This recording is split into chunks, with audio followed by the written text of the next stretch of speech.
Valder walks out of the forest. For the first time, there's something else. The aching feelings and memories of the bodies. When the caravan was attacked. Now there's something else. Personal attack suffered. A moment in time where there's too much pain in his body that it overshadows those memories.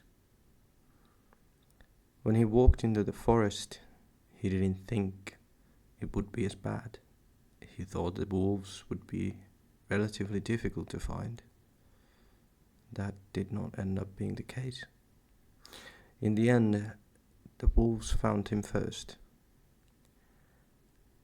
And when they found him, they came together. 12 wolves at the same time, without hesitation. An ambush.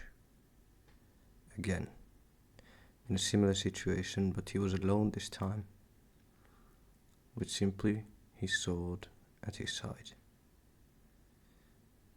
He survived, but it wasn't easy.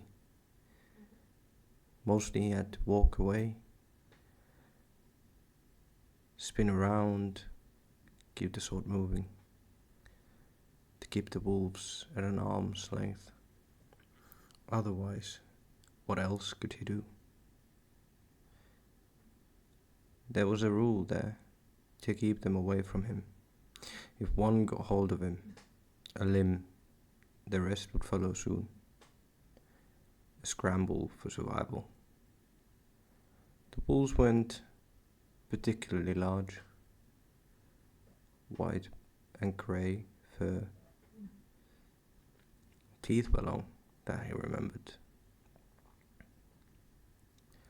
Those harrowing moments where something that were playing again and again in his head.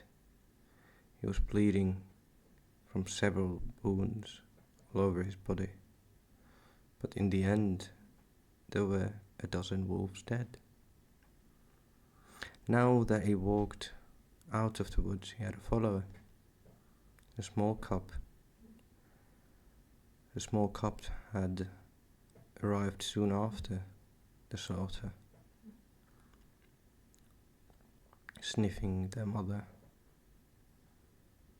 In that moment, Valder decided that no, he would not leave the cub there, not in that cruel time for it. He could understand what the cub was seeing in that cub. He saw himself only a few weeks ago. Now it hasn't even been a few weeks. Still, the moment was airy. So he took the cup with him, and now it follows him, licking the blood off his legs. He didn't stop to talk with the family. He gathered the ears from the wolves and tails. Didn't butcher them, not when the cup was there. Good money wasted, some would say. He didn't agree. And he moved on towards the city. The great city of Dramian. City that he'd only learned the morning after arriving. But now looking at it from distance, it was the largest city he'd ever seen. And that isn't much. Being from the barren lands, there wasn't much there.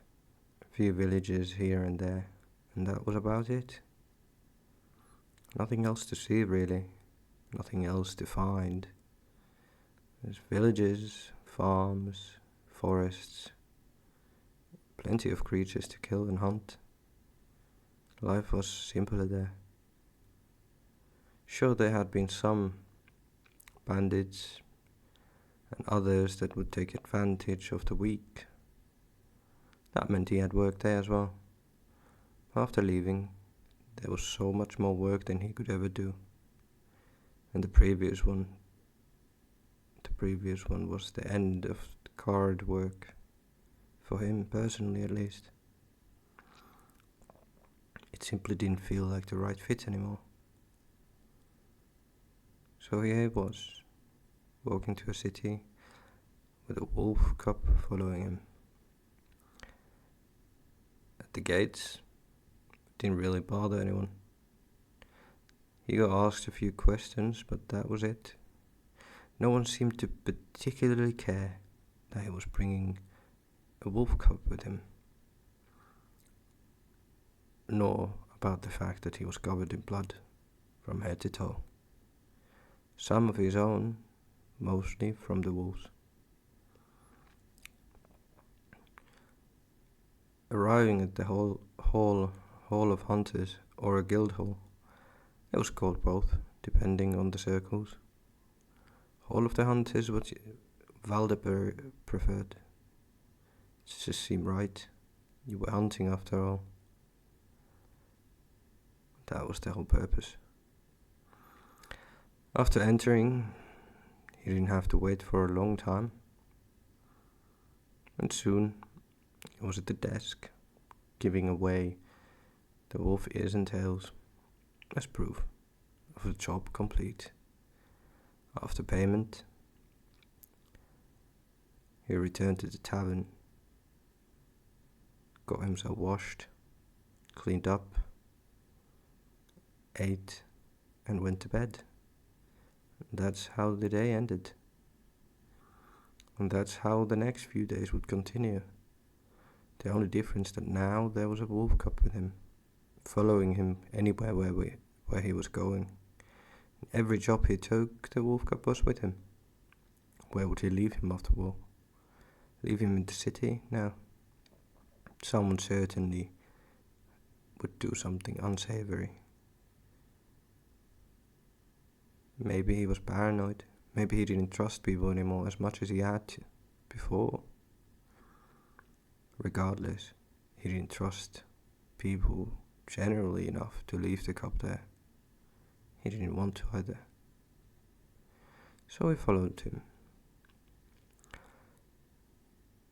And so, eventually he took a larger job that would take him several days. An investigation. There was a monster sighting, or a creature of some sort. The information was lacking greatly. In the northern hills of Tranmere, a good full day's travel from the city gate. And so he did. He travelled, watching as the cub followed butterflies, small game, running after it, but eventually every time returning to him. For now he had not decided any name for the cub. He didn't need one. Well, for the time being. Eventually he would have to give him a name. But he felt like the cub would need to grow into a name first. Something that would describe him, his nature, and what he truly was. So, time would have to pass. The forest was an airy place to travel, as every forest after the events of recent time happened. Forest was full of danger, and he was more aware of it than ever before. So he was careful, doing his best not to make too much sound. And he was successful in that. Well, he was. The cub didn't care as much. Seemed mostly carefree as he traversed and made a lot of noise. What made it even slower was that he was on foot. For now, he had no horse or any other creature he could ride. He couldn't afford it. So here he was, walking and walking and walking. at the day's end. Before reaching the destination, he made camp and rested. The night was uneventful. Nothing bothered him. Nothing awoke him. In the morning, he made breakfast, ate, and continued. This time, especially careful. And for whatever reason, perhaps there was something in the air, or maybe it was Valder's mannerisms. The cub followed suit and made no sound, carefully following Valder into the hills of Tramia. And in those northern hills, there was a few he had to go over first. Reaching the top and carefully peeking over, he was looking to find and see something, anything, any information he could follow to find something, but there was nothing except an airy silence. No birds were singing, no animals made sound, nothing moved. It was almost like the air was still, just waiting for something to happen. But what was that would be happening? What would finally get it all moving? How would he know? Without looking.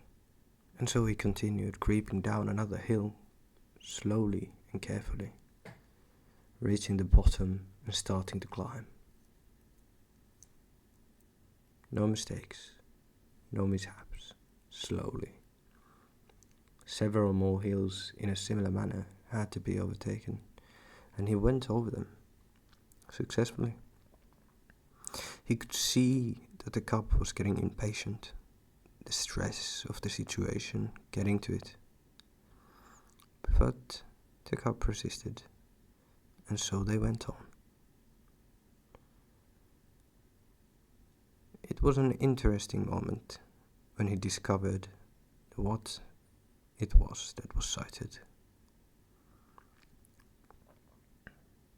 First, he thought it was simply a dragon, but no. It kinda looked like one, except it was a lot smaller. It also wasn't quite a drake or a wyvern. It seemed mostly like a mutated lizard. It was elongated and much longer than what you usually would see, a serpent. But it did have legs, which was an oddity on such a long body. It did look like quite a curious creature. In silence he watched as the creature unraveled himself. There seemed to be some kind of a cave entrance as well. Cover thick into the shade at the hottest time of day. But that time wasn't yet, and it seemed to be enjoying the morning sun. Wings wide, taking in the morning sunlight.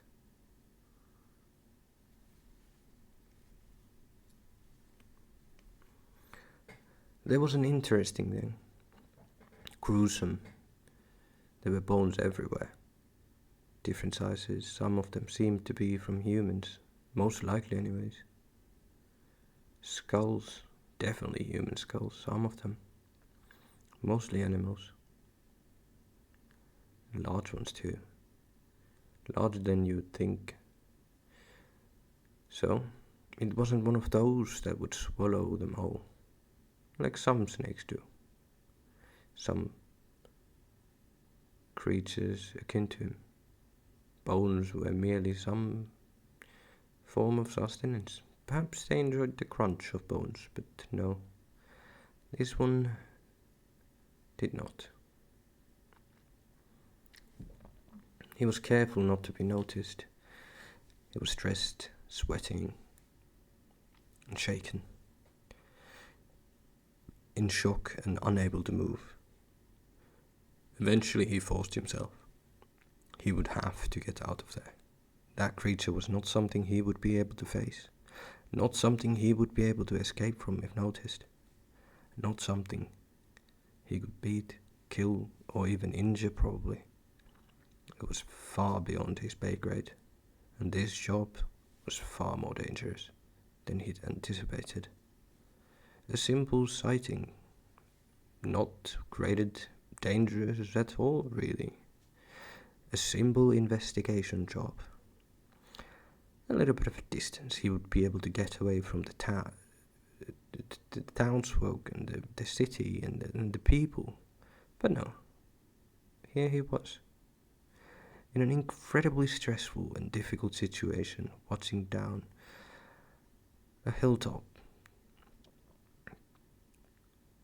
to a cabinet opening and a horrifying sight. Eventually, he shook himself enough awake, noticing a whimpering, deathly, terrified wolf cub beside him. The wolf cub was not able to even move, so when he started to go down, back and away, he had to take the wolf cub with him. Halfway, he could hear it. It rose, and the swing of its wings. And whoosh! It launched itself into the air like an arrow. Terrified, he stayed silent, not moving. And even after it flew away, for 5 minutes more, he did not move, not daring to. What if it came back? What if it noticed?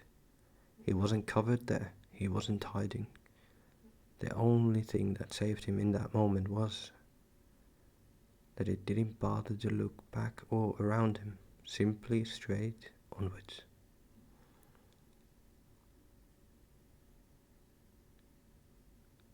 He didn't know what the creature was called or what it was per se, but he definitely had put it in his memory. And several hours later, walking down in the forest and back towards the city, he was still terrified and looking around. An hour from the spot, he noticed the moment there was sound again, birds and noise in the surroundings.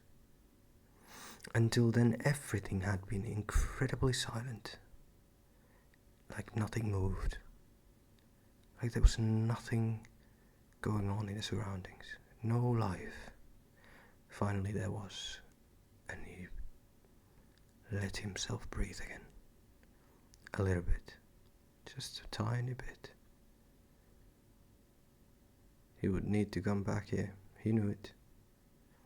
If he was to report this in, he'd be the guide. He knew he would be given that job regardless whether he was ready for it or not. It was too important. Leaving something like that near the city was not an option. And so he headed towards the city, with that knowledge weighing heavy on his heart. How many would he see killed fighting that thing? Would they believe how dangerous it was? Would they know the creature they were facing? What would be the end result? A terrifying feeling filled his mind as he travelled. And here ends episode 2. See you again soon when the episode 3 comes out. Enjoy and have a good night.